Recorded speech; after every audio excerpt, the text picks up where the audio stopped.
With the Washington Nationals calling up their top prospect, James Wood, you better not walk, but run to your waiver wire to see if he's still available. We're talking James Wood and much more on today's action-packed episode of Locked On Fantasy Baseball.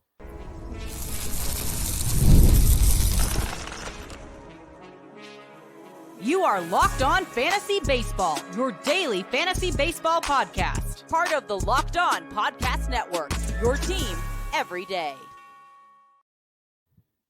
Hello, fantasy baseball fanatics, and welcome to the Locked On Fantasy Baseball podcast, brought to you by the Locked On Podcast Network, your team every day. As always, we're your number one source of fantasy baseball knowledge, and thank you for making us your first listen each and every day. If you're listening on a platform like Apple or Spotify that allows 5-star ratings and reviews, we would truly appreciate it if you could do that for us. And if you're watching on YouTube and you haven't already, hit that little bell below. It subscribes to the channel and gives you a notification every time we drop a new episode. And lastly, but most importantly, if you guys haven't already, check us out on Subtext. If you once again, if you haven't already, you could find the link to our Subtext in the bio to wherever you're listening or watching, and it's also available on any of our social media platforms. Through Subtext, it's an in-depth, personalized experience through text messaging alerts right through your phone, offering so much more than we can in this 30-minute podcast.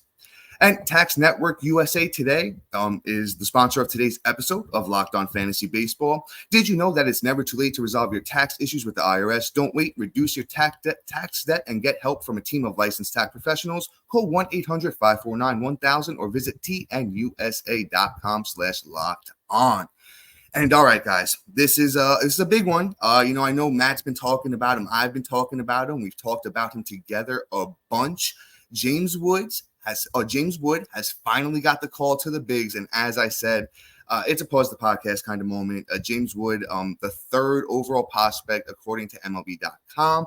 In my opinion, he's arguably number one. He's been outperforming Jackson Holliday and Junior Caminero, who are above them. And James Woods has just been nothing but dominant all throughout his minor league career. This year, in particular, James Woods is hitting .353 through 52 games, 44 runs, 16 doubles, 10 homers, 37 RBIs, 40 walks to 42 strikeouts, and 10 stolen bases. James Wood is ready. Outfielder, once again, Washington Nationals, 21 years old, 6'7", 234 pounds. Just monstrous man. 70 great power. The defense is good. He can literally just do it all.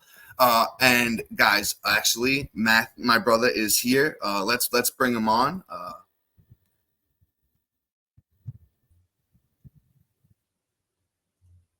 What's up, guys? What's going on, broski? What's going on? All right. Sorry, I was running a little late. Talking some James Wood with the folks over here. Finally got the call. Why don't you just hop on in, brother? I was talking a little bit. I was saying we both been talking about him, getting ready for him to get the call, and he's here now with us, talking about his monstrous power. It kind of reminds me of Aaron Judge a little bit. Yeah, I mean, ultimately, what James Wood could be is just the next Aaron Judge or the next, friggin' big thing in general, right? We've been waiting for him for a while. I'm so glad he's here. I'm so glad that he's up. Washington has now gotten so dangerous with adding him and Abrams, and they're not done either. So James Wood, I think, ultimately has, for next year could be possibly a top 50 pick, and it's just exciting. You should totally add him everywhere. Dobbs, since I am playing catch up, I'm going to ask you to get the next guy because I am real quick, 52% owned on James Wood, and that's as we're recording on Sunday morning. I honestly wouldn't be surprised if that's like 60 or 70% by the time you guys listen to this. Once again, suppose the podcast moment. See if James Wood is available in any of your leagues, because if he is, it's an immediate pickup. Guy can be, as Matt said, one of the top picks of all in fantasy baseball next year. Let's keep it pushing, though. Let's move on to Jared Kelenic. And this guy, I feel like we've been talking about him so much, but the ownership percentage still isn't where 55% on Yahoo. He's been leading off for the Braves on the doubleheader on June 26th. He went 6 for 9 across 2 games. Homer, a steal, 4 RBIs. He's really just settled in Atlanta. And In the offseason, Matt and I felt it coming. We were moving him up our draft boards quite a bit. Struggled at the beginning of the year. I really think after Acuna went down, and I feel like Matt and I called it, I knew Kelenic was just going to step up. He's that kind of guy. He was a top prospect in all of baseball, for quite a few years in a row. Hitting 283 on the year with 26 runs, 9 homers, 26 RBIs, 3 steals through 68 games played. And once again, he's leading off for the Atlanta Braves since June 15th. There's no reason this guy shouldn't be universally owned. I really think over the next couple of years, this guy has found a home in Atlanta, and he's going to fit in right with all those other young players. And I think we're going to see a lot of championships won, and I think Kelenic is going to be a part of those teams. And he's only 24 years old. Yeah, I mean, there's a boatload of upside. I like to see him performing. For long-term aspirations, maybe after the All-Star break, I think will give us kind of more of a better picture. I don't want to give him the crown right now, but ultimately, he's a great fantasy asset right now, and I want to add him while he's hot. And obviously, if this continues, he's going to be great for here on out, like you said. But I'm not cashing in on what his what he's doing right now is what his long-term outlook is. Essentially, Jared Kelenic has upside and has a decent ceiling, but ultimately is kind of like I'm just gonna take a step back and just be a little bit more hesitant about it and not get my hopes up. But if it happens, man, it's gonna be gold, like Dom said. Let's see what happens. But I do want to move on to this next guy here, and that's Mark Vientos, and my guy over here has had a decent season, right? Plays for the New York Mets.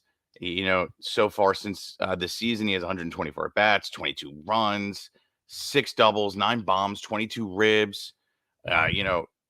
Batting 290, has an OBP of 350, a slug of 556, and an OPS of 907. Like, these are all great numbers for a guy that's hasn't really been up too long, but has been up enough where, like, okay, we kind of are getting a picture of who he is.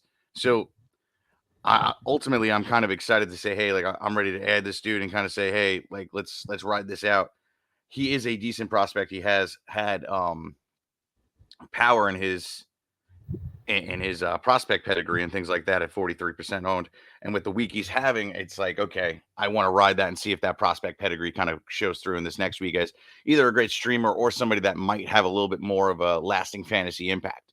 So with Vientos, I'm handling like this. I'm going to add him right now since he's only 43% owned. And with the week he's having at 6 runs, 4 bombs, 6 ribs, and batting 333, like, that all screams like, hey, he needs to be on your team. He needs to be added. But ultimately, Mark Vientos has potential to also last on your roster for some time. So I say we add him now. We ride this for as long as it gets. And if this continues for a couple of weeks, then it's when he starts cooling off. I ain't going to say like he's a drop it like it's hot candidate. He's more of like, okay, can I give him a week on my bench and see if he can kind of heat back up, maybe a week and a half. And if he does, boom. If not, then you get rid of him. Mark Vientos is super, how do I put this? Enticing in terms of like his outcome. Like, again, he's another one like Kelenic, where you're not essentially sold on what his exact outcome is, and you're able to be a little bit more patient to kind of hopefully get that upside that is potentially there for you. Yeah, man, great take there on Vientos. And at 24 years old, and the underlying stuff just looking really good as far as, the power and the batting average. I'm buying in as well. But Matt, great take there, so I don't have too much to add. Let's sneak this one last guy in. Let's talk about a catcher for you. Let's talk about some Ben Rortvedt. He's catching for Tampa Bay. He actually a former Yankee as well. I remember when the Yankees had him, and I saw pictures of this guy. I was like, damn, he looks like Hercules. He's just like a monster of a human being. And I was like, damn, he just kind of shows the work ethic, that he puts into, his body and his craft and stuff like that. I was like, this guy might have some upside. Started looking at the minor league numbers for him. They looked kind of decent. Didn't really get so much playing time for the Yankees, but in Tampa this year, he's actually doing pretty good. Once again, Ben Rortvedt, catcher, Tampa Bay Rays, 26 years old this season, 58 games, 20 runs. He has 8 doubles, 3 homers, 23 RBIs, 20 walks to 45 strikeouts, and a 274 batting average. In 2 catcher leagues, deeper leagues, I'm looking into him. I'm not necessarily looking into him in, anything deeper than I'd say, or anything more shallow than like a 12-man league. So let's just see where the thing goes. I like the numbers on the year from 4% owned. Just like to throw that name out there for you once again. Yeah. No, I mean, dude, everything you said is great. And honestly, like, I really don't even need to add anything on this. But you know what, guys? We have Novelli Marte coming up. We have a whole bunch of pitchers that I think you're going to need to add for the week. So, we'll be right back.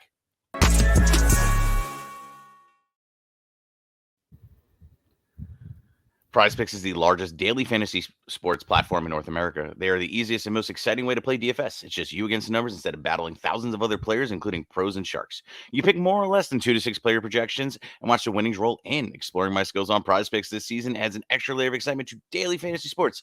With just a few taps, you can transform $10 into $1,000 easily. PrizePicks is incredibly user-friendly. You can make your selections, submit your entries in less than 60 seconds. And as a host of Locked On Fantasy Baseball, I might as well get you started with some picks, right? Opt for Josh Lowe to have higher than 0.5 total bases in his next game. Opt for Pete Alonso to have 0.5 home runs in his next outing. And opt for Bryce Terang to have higher than 0.5 stolen bases in his next game. Download the app today and use the code LOCKEDONMLB for first deposit match up to $100. Again, download the app today and use the code LOCKEDONMLB for first deposit match up to $100. Pick more, pick less. It's that easy with PrizePicks. Here at Locked On Fantasy Baseball, we pride ourselves on the latest news for your team, whether it's offseason, draft, spring training, or playoffs. It's year-round. You know what else is year-round? Collection season. Just because tax season is over doesn't mean the IRS will stop coming after you for unfiled taxes. The IRS can garnish your wages, levy your bank accounts, and even seize your property. Don't let that happen. Don't let the IRS target you. Let licensed professionals at Tax Experts Tax Network USA go to bat for you with over 14 years of experience and 8+ rating at Better Business Bureau. Tax Network USA can save you and has saved over $1 billion in tax debt for their customers. Whether you owe taxes or have to have complicated matters that require tax planning or finally hit that parlay of this season, you need to file correctly. Call 1-800-549-1000 or visit tnusa.com/lockedon. See the link in the description below.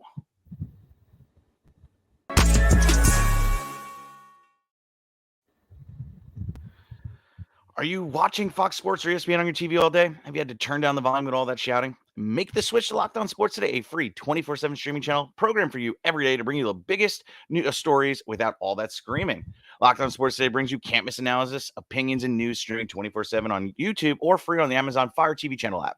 Part of the Locked On Podcast Network, your team every day. Introducing the Locked On Fantasy Baseball Podcast Diamond Club on Subtext, your ultimate fantasy baseball companion. This season, relying on our dynamic content, get real-time alerts right to your phone, including waiver wire rankings, instant call notifications, injury actions, and a whole lot more. Stay ahead of your fantasy leagues by joining the Diamond Club on Subtext, where your path to victory begins. Subscribe now and elevate that fantasy baseball experience. And new subscribers to the Subtext get a free 2 weeks. So you want to hop on in there, ask us a whole bunch of questions, and I promise the second you join, you ain't going to want to leave. So check us out on there, join us on, and become a member of the Diamond Club. Whew. Man, that was a lot. Brother. Yeah, I got to give it to you on that one. That is always a lot. So I'm going to take the wheel from here. Matt Tees did very well. We are going to talk about some Noelvi Marte, and he's officially back from that suspension. And he won one really good game. The other two, chipped in. Even in the 0-for-5 game on June 29th, this last game, chipped in a steal, run, RBI. But that first game back, hitting fifth in that lineup, Noelvi Marte of the Cincinnati Reds on June 27th. Went 3 for 5 with 3 runs, an RBI, and a steal. I really think this is a guy that needs to be universally rostered. Pretty much on every team that he can be. 51% owned on Yahoo at the moment. He's third base eligible.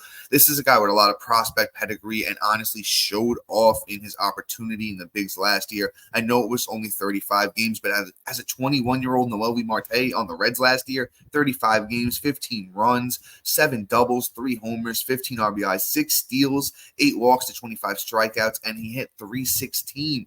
This is a guy with prospect pedigree, just really hit and stole bases all across the minor leagues.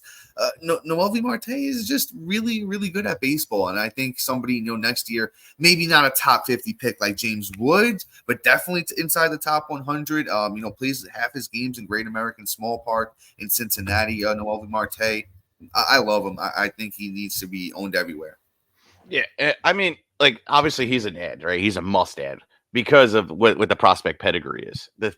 the thing that kind of like gives me like a, I guess, like unsettles me about Noel V. Marte is how long was the steroids going on for, right? Is the True. is the steroids so built into what he was producing now that he's finally caught? He got the 82 game suspension. Does that now take back his upside and kind of make him like an average Joe? And I mean, obviously, yes, you're still hitting Great American Hitter Park, but you know, I still want to see him do it. But obviously, I'm going to go out there and add him because of the ceiling, right? Hopefully, it wasn't just the steroids that kind of gave him that little extra off. Maybe it was just more of him trying to work through injuries or him trying to kind of get a leg up to come back quicker to play. And all that's possible, right? But we won't know until he gets out on the field. And right now, he's like, even his short little, like, what? I think what couple at bats he's batting about 204. He has a run and a rib. Like good for you, bro. Like I want to see a little bit more. I'm going to have a better judge, and I feel like the jury will be more out on him in about a month of whether he's actually going to be a fantasy asset or he's going to be a complete turd and he was all steroids. Like, you know, and not to like throw like the haterade, because I'm definitely not throwing the haterade. The dude has the prospect pedigree. It's just more of, you know, what is real, what is not. We're going to find out in the next month. So add him now. Let's see what the upside's going to be. And then we'll probably talk about him for the next couple of weeks, whether he's sustainable or and a fantasy asset or somebody we just flat out need to ignore. But anyway, let's move on. Let's start talking about somebody else here. Let's talk getting to pitchers. Let's talk Luis Severino, a guy that has finally bounced back. It's happy. I'm happy for the guy. I like him as a pitcher. I hate that he's on another team. I also hate that he plays for the Mets now. So mad about that. So mad Yeah. about that. Right all the Right? time. Like, of course, you bounce back on the Mets. Like, come on, bro. Go to like the NL and just like, you know, not be a nuisance. You know, like, oh, I hate it. But whatever. He had to keep his condo or whatever. Luis Severino, 57% owned the New York Mets, has had a good season. 329 ERA on the season with 71 Ks through 90 innings pitched, 5 wins and batting 115. Now, obviously, he's not like the Sevy of the past where he's over a K per 9 and he's like this, you know, amazing lights out pitcher. But Severino has been very, very good for fantasy baseball. You're able to plug him in there. He's able to produce. He's not letting up your ERA and things like that. And that's what I want from a pitcher. And then you look at the underlying stats and everything is supporting it. Fastball velocity at 95 miles per hour, nearly 96. His xERA is a 3.5. You know, even his average exit velocity that he's giving up is 97.5 miles per hour. He's getting guys to decently chase. He isn't blowing guys away with whiffs and striking guys out, which clearly we're seeing reflecting in the K per 9. But, you know, he's not allowing guys to barrel up. He's not giving up hard hits at a good rate, and he's producing ground balls. These are all things that are making Luis Severino successful, and what is backing up my take here as, hey, I feel confident rolling him out for the rest of the season. And the only thing that would probably stop me is if these numbers take a drastic hit, whereas if like the stats don't match the production that underline everything else. Luis Severino literally has, you know, that annoying book report stuff where like everything is like referenced in the last page when it comes to Luis Severino's performance and what he's doing and everything underlined to support exactly what he's doing on that field. Luis Severino is a must add across the board at 57% owned. Yeah, no, it's awesome take there, Matt. He's pitching. He's going to pitch later today as we are recording once again here on Sunday. But his next outing is against the Pirates on July 5th. I like that. After that, it looks like he lines up against the Nationals. So there's definitely some good starts coming up for Sevy here. So, you know, with all the underlying stuff supporting it and numbers already looking as good as they do, and Severino's just history of being a dominant starting pitcher, guy should be 90% owned, if not higher at this point in time. Going to sneak one more name in here for you. Let's talk Kyle Hendricks of the Chicago Cubs. Somebody who's, if you played fantasy baseball at all, you know the name, you heard about him. He's, you know, just been doing this so long that I'm not surprised that, you know, he's kind of turned it around of late. Started off the year a little bit rough, but you know what? His last couple have been very good. And as I said, you know, we know who he is. He's not going to be absolutely dominant. It's not the Luis Severino run out there and make sure he's universally owned, but at 15% owned. And, you know, I'll give you those numbers from those last few starts, especially his last one, 7 innings against the San Francisco Giants. Hendricks had 4 Ks across those 7 innings, only gave up a run. Whip was 0.86. The one before that, 5.2 innings against those same Giants, 8 strikeouts, only gave up a run. Just looked really, really solid. And then even before that, 4.1 against the Cardinals, didn't give up any runs, one strikeout. I think Kyle Hendricks is at least worth the chance. Give him a couple starts. Could be the last pitcher on the end of your bench in deeper leagues. And even at 15% owned, I think there might be some NL only leagues where Kyle Hendricks is still available as well. The underlying stuff isn't, going to believe in much of what he does. The fastball isn't really his pitch. The breaking stuff is good. He's not really getting hit hard. And I like all that stuff. So, you know what? I think you got Kyle Hendricks. At least give him a chance for now.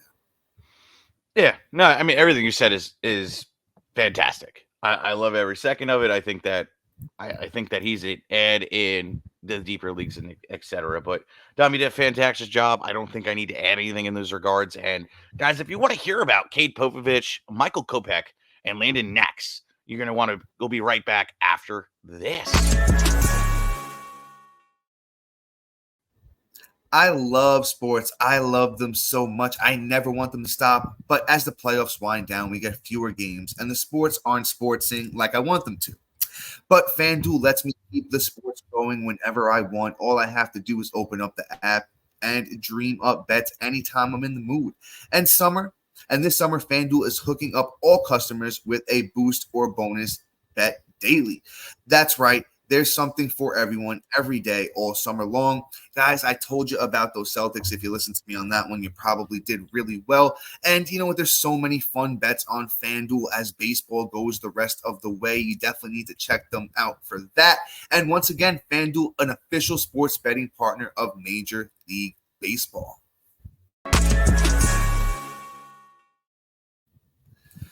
And Matt was teasing it, so let's hop back on in. Let's talk some Cade Povich, right? Cade Povich, one of the top starting pitching prospects in the Baltimore Orioles prospect, got the call up, had a little bit of mixed results, but overall, I kind of like what I've seen.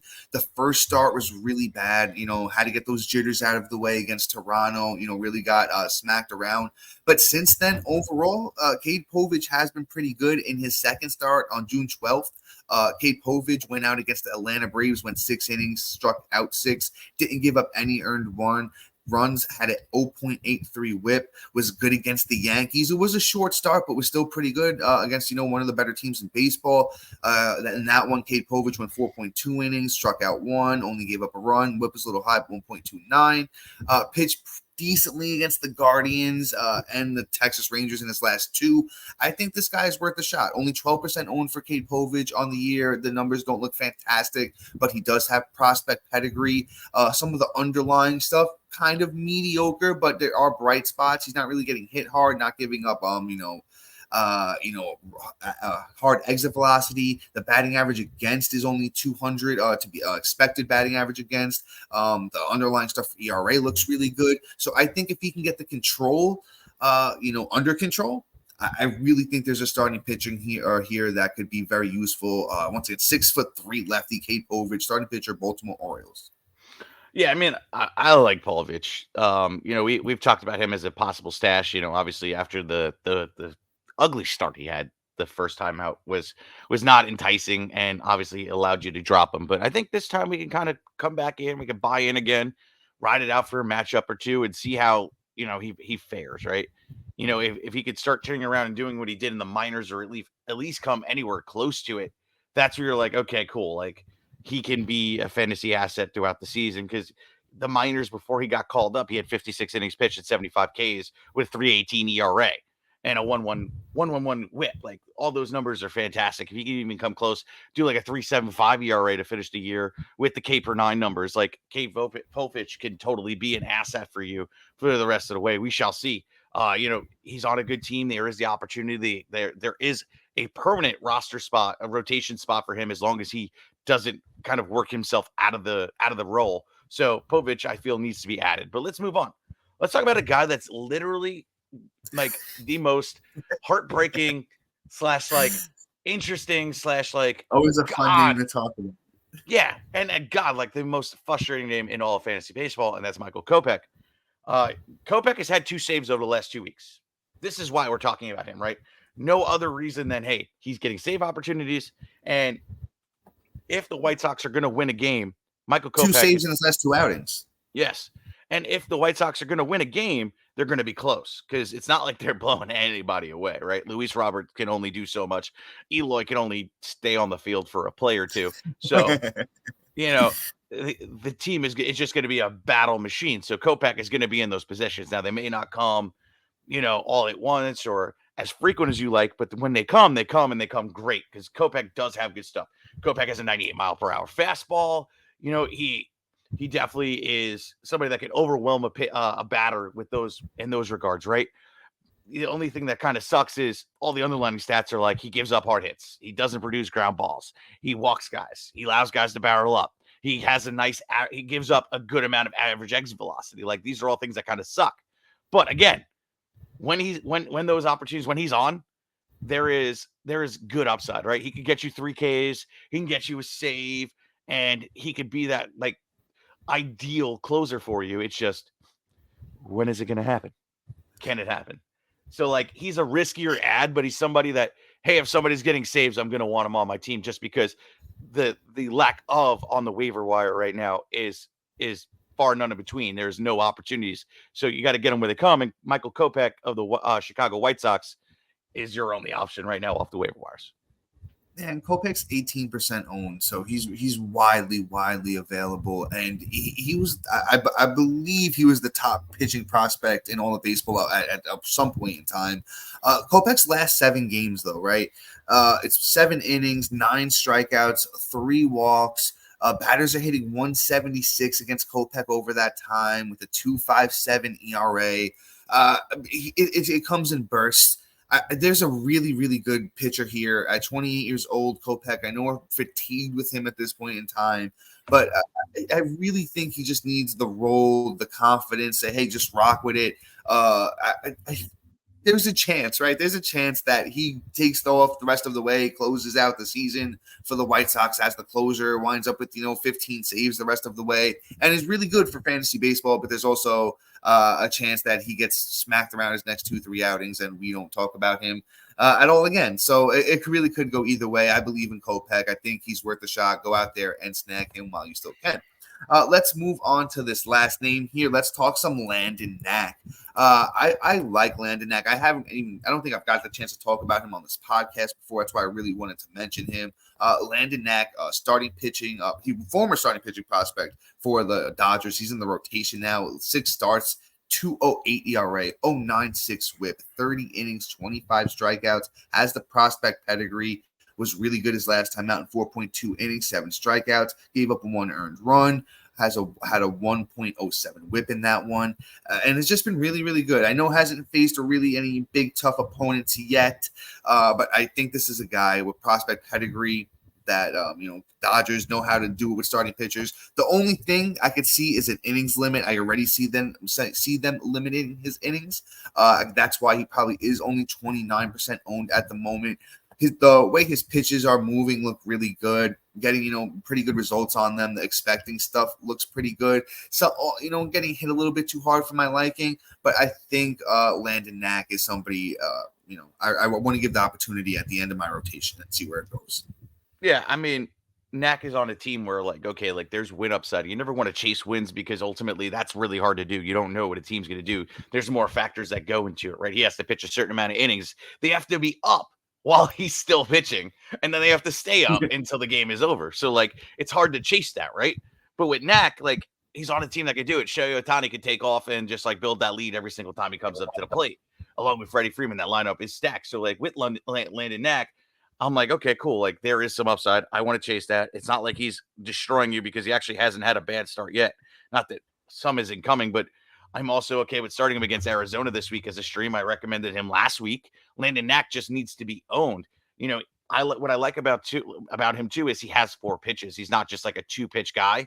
Now I don't have there's not enough data yet where, we could see how many times he's thrown it. What's his, go-to thing where, okay, does he rely on his fastball, which isn't that fast, right? It's only 92 miles an hour. Or does he rely on his slider, which I want to see what kind of pitcher he is and how he mixes up his stuff. But right now, everything is screaming, hey, he's okay. He's efficient. He's able to come out with the fastball, slider, curveball, changeup, and kind of mix it up and give the batters enough to show where they can't predict what is coming. When you have an arsenal like that and multi pitches, it becomes better for you, and hopefully Knack can build off that. I almost want to say this kid's a snack, so I'm all about it. Knack needs to be added ASAP and kind of streamed, and when we'll probably revisit him as we get in a couple of weeks and kind of say, hey, this is the status on Knack. But guys, Dom, do you have anything else? I just did want to throw out, Landon Knack in 2023 when in the minors across two levels, AAA and AA, 2.51 ERA, 22 starts, 100 innings, 99 strikeouts, 115 whip. So he really does have that prospect pedigree that we've been talking about. But with that being said, guys, that's all for today. Please be sure to like, subscribe, comment, rate, and review. And thank you for making Locked On Fantasy Baseball your first listen each and every day. Be sure to be on the lookout for a new episode tomorrow. But until then, guys, see ya. Peace.